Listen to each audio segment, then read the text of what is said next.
Welcome back to Don's Radio Lab. So I want to take a minute to clear up a few things. I had really intended on showing you what the antenna analyzer looked like in between each of the different condition sets, and I didn't get to that. And rather than set up all of that stuff, the antenna and all that, I really only intend to show you what the graphs look like, and hopefully it'll make a little bit more sense. So this top graph here, what we're looking at, and then how I had the antenna analyzer set up, was for 1 megahertz spacing between each of the sides. So we will have 1 megahertz or 1,000 kilohertz from here to here, and then 1 megahertz or 1,000 kilohertz from here to here. And what that would represent is 100 channels. So each one of these boxes would represent 10 channels, and then so the CB band being 40 channel lines would just be these 4 boxes. And then what I've got down here is that this is a 100 kilohertz spacing, so this would be 10 channels wide. And so basically all we're doing is we're zooming in by a factor of 10, and then I'll show you what this graph looks like on an SWR meter. So what we're looking at is the condition is that if the antenna is about where it should be, we're going to see right here, if we're going to test on channel 19, our lowest SWR is going to be pretty close to 1.1 to 1, right there in the middle, 27.185 being channel 19. And then as we get closer to the edge of the band, our SWR will come up a little bit because, like I said, if your antenna is a musical instrument, well, it'd be play one note. And this is where it's, where you want it to be the most in tune is right there on channel 19. So as we come up towards the edge of the band, let's say we've got an SWR of about 1.3 to 1, and then the same over here. And as we go farther out, we're going to get up to about 1.5 to 1, and then farther out still, we're going to be 3 to 1. So let's say about there and about there. And so what our graph is going to look like is it's going to come down and dip right about where the antenna is most resonant and has your lowest SWR. So you're going to get kind of this U-shaped graph. Now, if we zoom in by a factor of 10, let's say our SWR is going to be low here, but it's going to be, say, a little higher, say like 1.3 to 1 over here on channel, well, this is channel 11, and then this here would be channel 28. So let's go across there. And so zooming in, we're just going to see this little portion there, but these lines continue up, as we can see here, zoomed out by a factor of 10. So if we're looking at channel 19 on the SWR meter, our return on that's going to be very low. And then as we tune it to channel, well, let's say channel 1, it's going to be pretty low. What did we say? 1.3 to 1.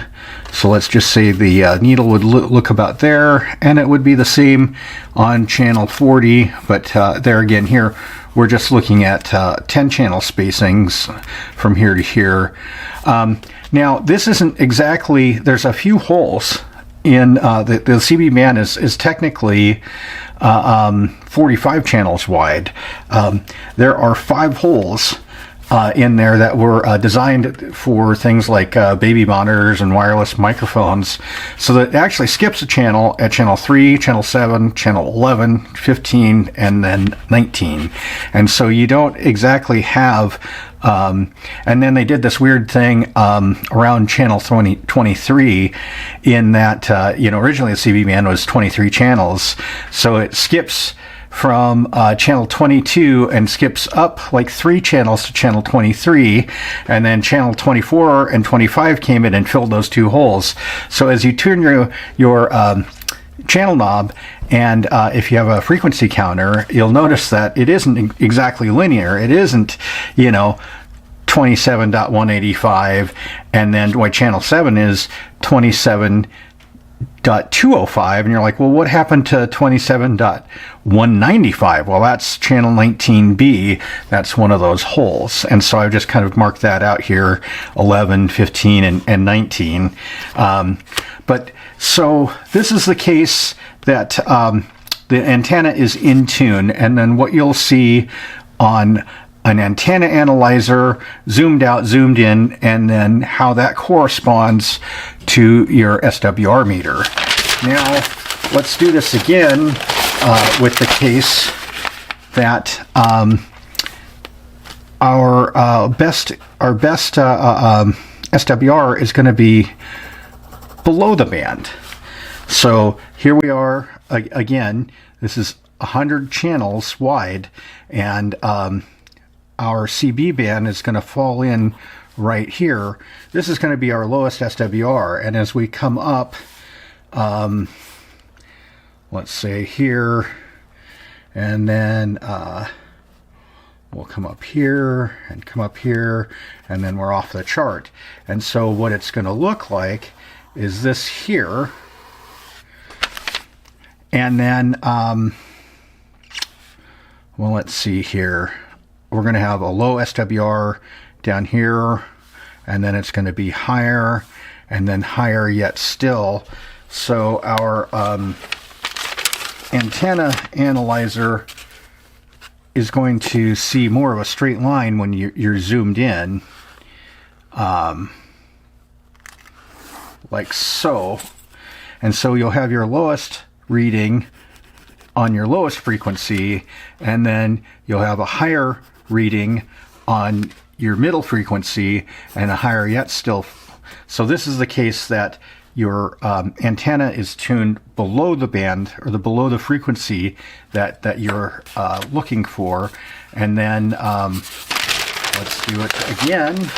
If the case that while your lowest SWR is going to be above the CB band, and so here is our 40 channels, and then we'll just kind of do the same thing. We'll draw this graph. We're just kind of freeballing that, and you'll get kind of a return like this. And then what you'll see here is your lowest SWR at one end, and then higher yet still here.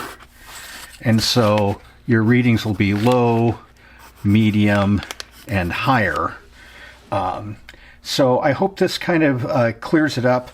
Oh, and then one other thing, when I was describing how I had my antenna analyzer set up, I mentioned, this is the way you set these up is it's called center and span. And so center is 27.185 because we're looking at channel 19, and then your span is 1,000 kilohertz. So I said this was 27.18 in my previous video, and I haven't quite learned how to edit in text into my videos yet, so I'm still learning that, but I just wanted to clear that up, that indeed this is a 1,000 kilohertz or 100 channels with 10 kilohertz spacing. So that I should have said 28.185 for the upper end, and then 26.18 for the lower end. So there you have it, what it all should come out to be.